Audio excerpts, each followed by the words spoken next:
How's it going? Good. Very Okay. excited. Talk Very about excited. film. Yeah. That's my This is other pro- favorite accent thing in Ireland. Film. Oh, okay. Yeah. Hey, You learn any other film. words? Any other good ones? No. No, that's Okay. enough. Yeah, That's good. enough. Top of the morning. Well, I was just any other saying Wolf Hole cliches? earlier, but that's Which one? Wolf Hole. You know the book Wolf Hole? Oh, Wolf My Hole. production designer would go, Wolf Hole. Wolf Hole. Wolf Yeah. Hole. Wolf Hole. Okay, great. Oh, yeah. Great productions. Like you obviously working with a load of British crew as well. Obviously on Yeah. On all my last 2 films. last 3 films. Yeah, all last 2 films were shot in the UK. Of course they were. Yeah. What is it you love about the UK? I know. I don't know, these delightful accents. No, you know what? I actually got my master's here and I moved here a few years ago and I'm from New York City. It's a bit slower, greener, more provincial in a nice way. A little more community oriented, Yeah. you know. Where did you study? Here? Central School of Speech and Drama. Did you? Yeah, I got my master's in writing.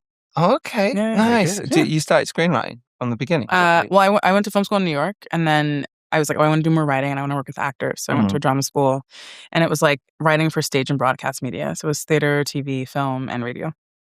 Did you kind of know writing versus directing at the start? Oh, I always did both. Like I Okay. always Yeah. wrote. I noticed on your before. credits, it's kind of like most of them are combos. So that's Oh yeah, well, yeah. I mean, to be honest, like the Marvels and Candyman, I didn't sign on to be a writer. That just ended up happening through development. But I prefer to just like either fully write or to fully not write. Like that's my Okay. preference. oh, Yeah, And on this, obviously, Alex Garland yeah. wrote this. Which what a dream, you know? I Yeah. mean, Yeah. what a dream. What a Yeah. writer. Could be worse person to collaborate. with. Exactly. I'm just Yeah. like, oh God, him. Yeah. Yeah, not him again doing this. So It's boring. been a No. nightmare. No, he's amazing. Yeah, Amazing, it's yeah. amazing. Yeah. Yeah. So, did you, when you first got approached about this, is the script already in place?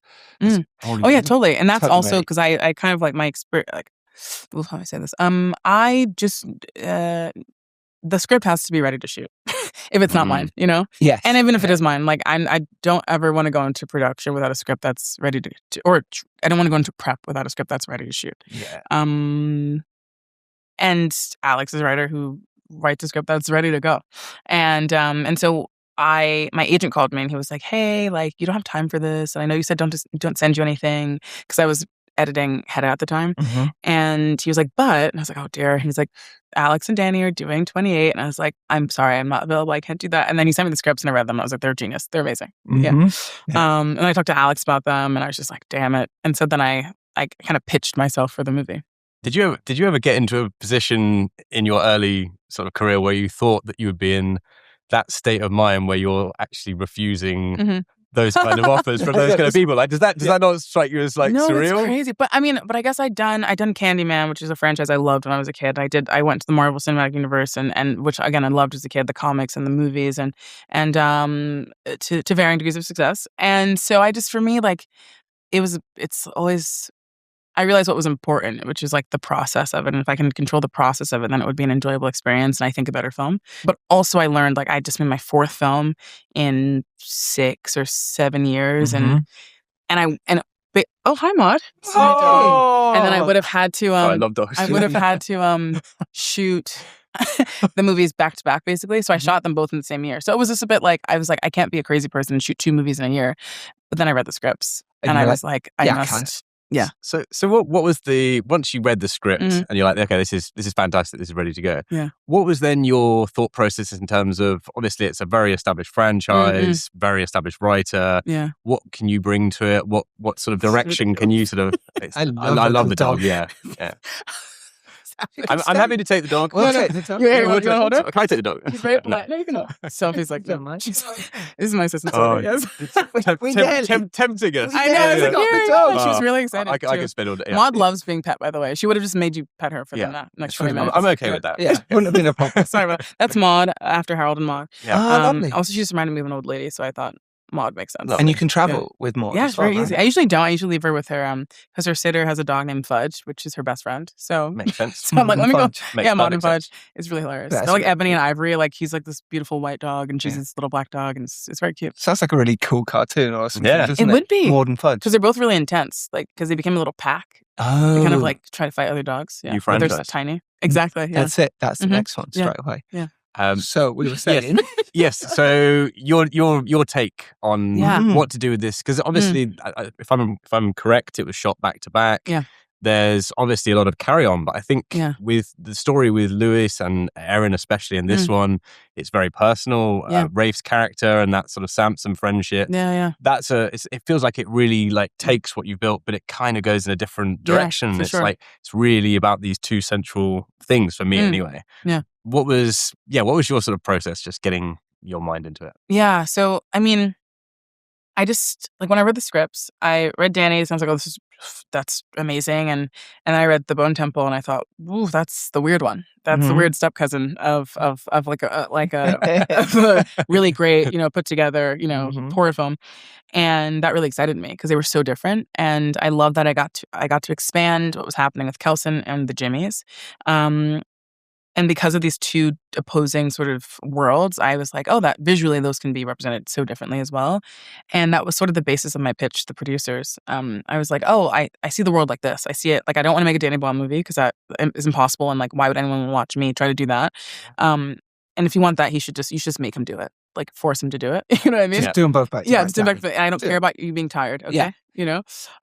But I think once I said like I'm going to do it differently and here's what I'm thinking, they bought into it, and having that buy-in was really important because it meant that I was supported throughout the process. Yeah. And what was that pitch? Well, basically, it started off with me talking about like Kelson's world being, it's kind of the movie you see. It's like it's very bucolic and measured and beautiful, and so the camera is more still. Like the first time we see it, it's like we hold and then we like kind of slowly pan over to the woods. It's very intentional, and it has to be about it being this peaceful place. And the Jimmies are erratic, and we shoot with more cameras and we cut a lot more, and we do like whip pans in their world, and so I just wanted it to feel super different. And the way that Alex structured the script is like you're in the world for a long time, the Samson Kelson world, then you're in the Jimmy world, and then they come together. And I thought if we can establish those looks and then bring them together, you just get fireworks.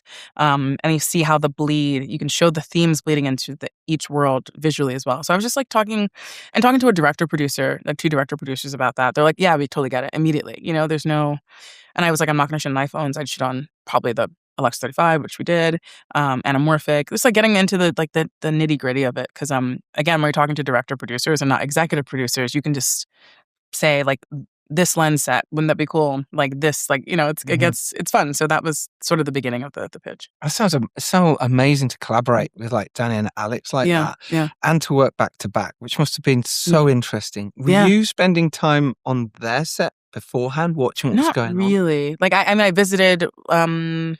At one point, just to like see where the production office was. Then I visited again because the production designers, who are also the costume designers, Gath and Carson, who are amazing, they were showing me around the Bone Temple, and they were like, "We saved this for you. We saved this for you," because they didn't want to like blow their whole load on the first film with the Bone Temple. So then I would like pop around and like chat to Danny and like kind of see what he was doing. But I didn't stay for very long. I just kind of was that on purpose? Did you not want to be? No, I was just so busy. I had to prep my own movie. Yeah, of course. Yeah, because like I literally had 3 weeks. I also was like finishing up editing. 3 weeks prep. 3 weeks. Oh no, 3 weeks between him wrapping. I had months of prep. I kind of had like even more prep because I started in the middle of his prep for his movie. So like that was I got to slowly come into it, and there were like 2 locations I think that were set already. But still like everything that was in development, like Danny was super generous. He really just let me into the process. And, eventually we ended up really kind of doing our own things, but we talked about Samson's design. Like, what's that going to be like? I had some thoughts about his dimensions that were different from Danny's. Are we talking dimensions? You know what I mean? But I think like we shot so differently that like I couldn't get away with the same things that happened in that film and vice versa. So we had the freedom as well, even though we were super collaborative and talked a lot about it, to kind of go in our own directions. Yeah. But in terms of what you did bring forward, because I think Louis' character is really, the actor Louis. You mean Alfie? Sorry, Alfie. Yeah. His progression from the last movie into this one, he sort of goes off in a different route, and the casting is so important. Yeah. And also the Jimmies, as you said, like casting those and how they sort of finished the last film and sort of carrying that tone on. How did you sort of develop those going forward into this? Because there is a crossover and it's quite interesting, and I think that's very important. Yeah, well, tonally, I knew I wasn't going to do anything tonally similar because the way they're introduced in the last film is I can't replicate that.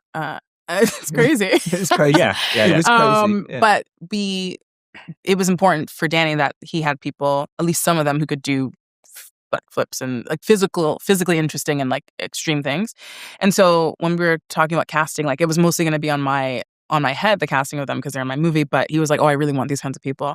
And so we had a couple of joint casting sessions, and then eventually I just kind of took over. But from that joint casting session, two of the actors we got, and one of them could indeed do backflips.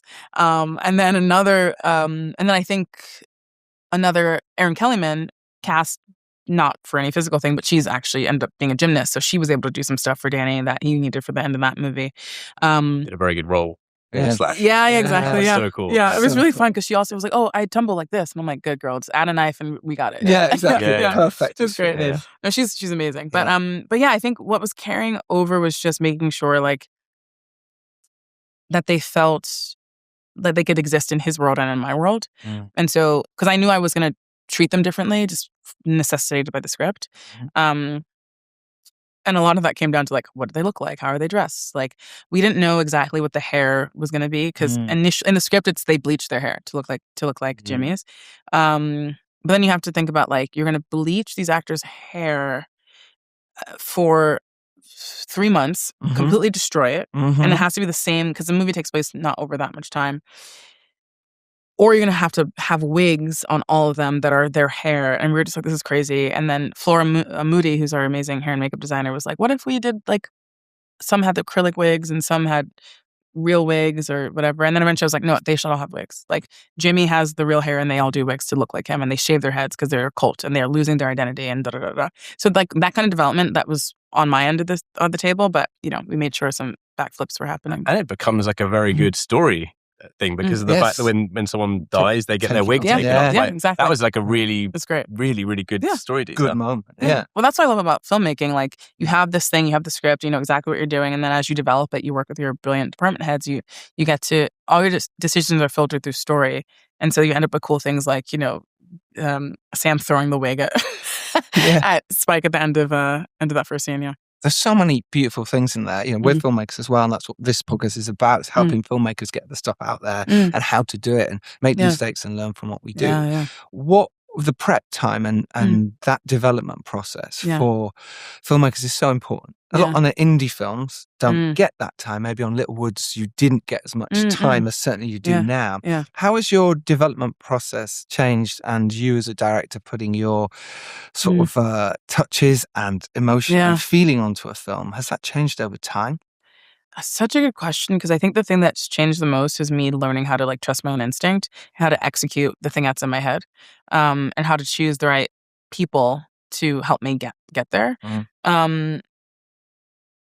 I think specifically, I'm a lot less stressed out, man, like during prep, because I think I used to hate prep. Used to be my least favorite part of the process. I was like, everything's a problem and everything sucks and everything's terrible. Yeah, you start up here and then you end up going, well, I accept this. Exactly, yeah. But just do a shot rehearsal. Yeah, exactly. That's what we've got time for. Yeah. But I think the thing that I'm better at now is just not stressing out and just trusting the process, because there were 2 sequences in this film in particular that everyone was shitting bricks about, because when you read it in the script, you're like, that's amazing, but like executing that would be crazy. And one is there's a big old fight in the film. Yes. And then there's a big old presentation, I'll call it. Oh, yeah. Skin ripping. Near the end. There's that thing too. That was a whole separate thing. Oh. No, this right at the end of the movie. Yeah. And I remember reading that and I was like, well, this could ruin my career. I was like, but you have to kind of go for what scares you, because I've already failed so spectacularly on a public way that I was like, whatever, we'll try it again.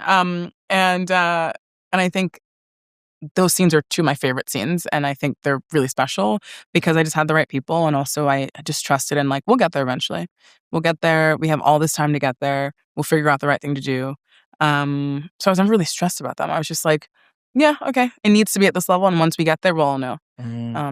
Is there a lot in your sort of mindset about letting go and planning to a degree and sort of being flexible and allowing for these nice happenstances and accidents? And I mean, especially with like big stuff, like you can plan it to within an inch of its life, and then 3 shots in, something happens and something explodes, or for sure. Yeah. I mean, well, I'm super overprepared. Like I shot list the entire film. I know every shot that we're gonna do. I storyboard like for the complicated sequences. But but because I'm so prepared, when something goes wrong, it's very easy to pivot. And my whole team is like that. Sean's really good at this as well. Sean Bobbitt, my DP. And again, I think it's that feeling of not stressing out, because I think once you start stressing, you start losing your ability to actually creatively solve problems. And that's the flow state. And exactly. Just sort of like, okay, we're here. And that's actually what I love about shooting. It's like problems every day. You have to figure it out immediately. You can't be like, oh, I don't know, what am I going to do? You can't like sit with the problem. You have to just solve. And when you have the right team around you, the solving becomes easier and the solutions become better. So yeah, definitely over prepare, but then be prepared for, disaster. It's disaster and threat. Well, you mentioned failure a minute ago. Yeah. You said you had a public failure. Yeah.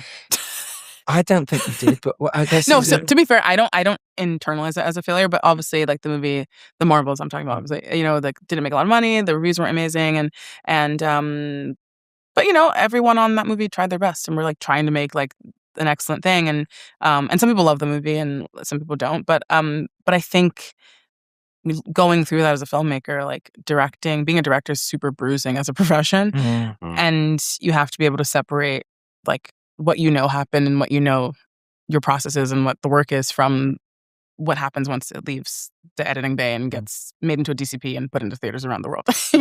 And it's also super healthy that you've moved on from whatever it is anyway. Like whether something is a success objectively or not. Yeah. The fact that you can go on and then at the end of, imagine if you're looking back in 10 years and you look at that and then you look at this and you look at the sort of progression. Header as well. It's like, exactly. You've basically got to sort of keep in the game. Yeah. Header was like really fun because Header was like really personal and, something I wanted to make for a long time, and that I had such a fun time with that, and it went well, and people received it really well, and but again, like I like to work, that's the thing I really care about. It's like, will I be able to make another movie?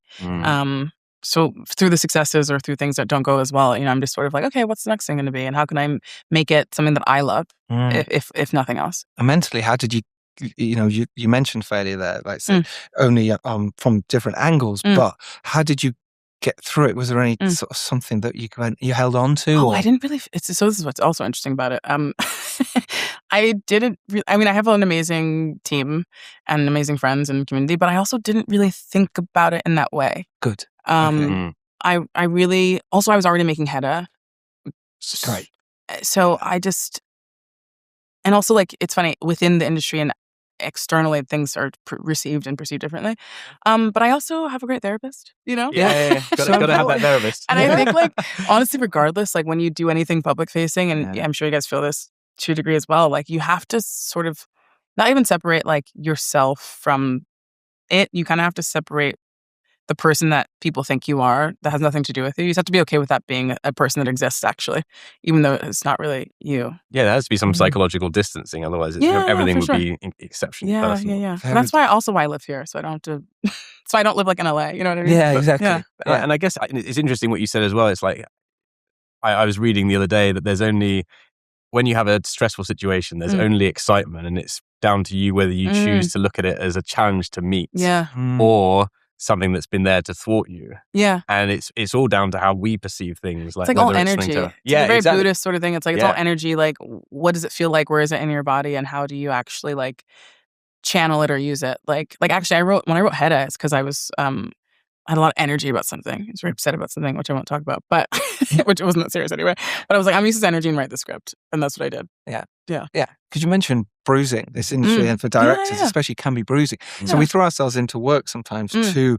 You said you like to work as well. We kind of do that because it feels catharsis. It's like, I need to get to the next thing. Even when you're making the one you're making, or even in the editing, I need to creative bone, and that's so important. Right? No, for sure. Creative bone temple. Creative bone temple. Exactly. And your writing process. We talk about that a little bit, and how with Hedda and with Little Woods, how you go about that. What do you do? Do you storyboard and do you outline? Yeah, outlines are huge for me. Like, it will take me longer to write an outline than the first draft of the script. Okay. Like, it takes me months to write an outline, and I'll write a script in weeks, just because the outline's super detailed. Because I just want to know exactly what's happening, and then it's almost like I'm transcribing it from, like, I outline and I read it again and again, and then I'm like adding little things that occur to me as I go. Because I think a lot of creativity is like in retreading and being like having new connections being made, Because I think outlining for me is how I help the muse, if that makes sense. Because, you know, sometimes when you're writing, you're just like, oh, wow, yeah, that's a good idea. That's a good idea. And sometimes you just don't have those ideas. I think the outlining process for me is like giving myself a second and third and fifth and 100th chance to meet the muse again somewhere along the way. And then when I'm like, oh, this is a full story. This is great. These are all the scenes I want in it. Then I write the script. And then when I think it's done, I send it to like you have these like 4 or 5 friends who are geniuses. Very and I'm trusted like, what do you think? Like, what do you think? And then sometimes they're like, you can do better, or they're like, this is great, you're done. Perfect. I like that one. This is great. Me too. That's my favorite one. That's what I like the best. Yeah. You're my best friend. Yeah, exactly. You can stay. Exactly. What happens when you get stuck on whether it's the writing or even in the directing situation? Well, in the writing, I'll just try to work on something else. Oh, interesting. And then the directing. Also, the other thing about being stuck, like I write on spec now, really mostly. Actually, that's not even true. I'm writing like 2 things, so not on spec. But when I get stuck, I try to move on to something else. But if I'm writing on spec, I just kind of give myself a break. Like I don't get too intense about it, or I move on to another section of it. And again, this is why the outlining is great, because there's less pressure to like write in order in an outline, I guess. Yeah. And then directing. I mean, so on Hedda, I've shot in one location. And we come back to the same room multiple times, and Sean and I were like, okay, we're back in this damn bedroom again, you know? But what's fun is every scene in the bedroom, for example, has a different reason for existing and a different sort of power balance and a different sort of emotional set of stakes. And so I like use that as the blueprint for like, okay, like I think there's one scene where it's Hedda and Thea getting dressed by Hedda, and then there's a scene where Hedda's dressing her husband.